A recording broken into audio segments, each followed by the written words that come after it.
एक बार बुद्ध किसी गांव से भिक्षाटन के बाद वापस लौट रहे थे।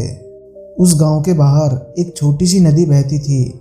बुद्ध ने वहां पानी पिया और थोड़ी देर विश्राम के लिए वहीं बैठ गए। बुद्ध ने देखा नदी के किनारों पर बहुत अधिक पत्थर पड़े हुए थे, पर वह छोटी सी नदी अपनी तरल धारा के कारण आगे बढ़ती ही जा रही थी।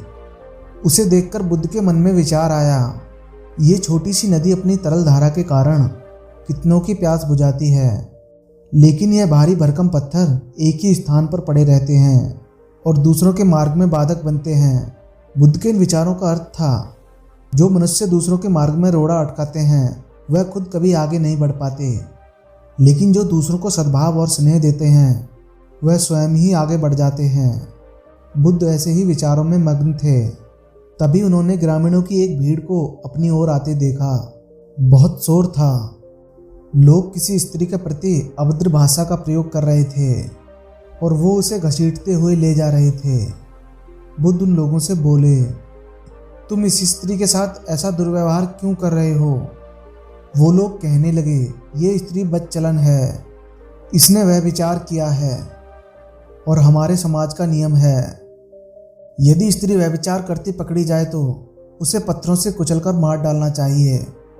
बुद्ध ने उस स्त्री की ओर देखा और बोले, तुम जैसा करना चाहते हो वैसा ही करो, लेकिन उससे पहले तुम्हें मेरी एक बात का उत्तर देना होगा।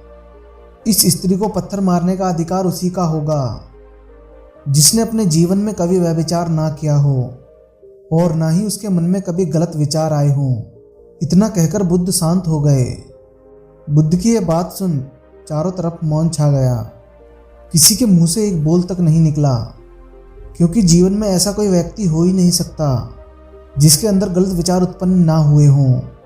चाहे थोड़े समय के लिए ही आए हों, लेकिन आए जरूर होंगे। इसीलिए उनमें से किसी के मुंह से कोई आवाज़ नहीं निकली और वे सभी लोग पछतावे का भाव लिए वहां से वापस लौटने लगे। इस घटना से यही सत्य उभरता है, हम खुद अपने प्रति तो न्याय कर सकते हैं, दूसरों के प्रति नहीं, क्योंकि हमारी जानकारी दूसरों के बारे में अधूरी होती है।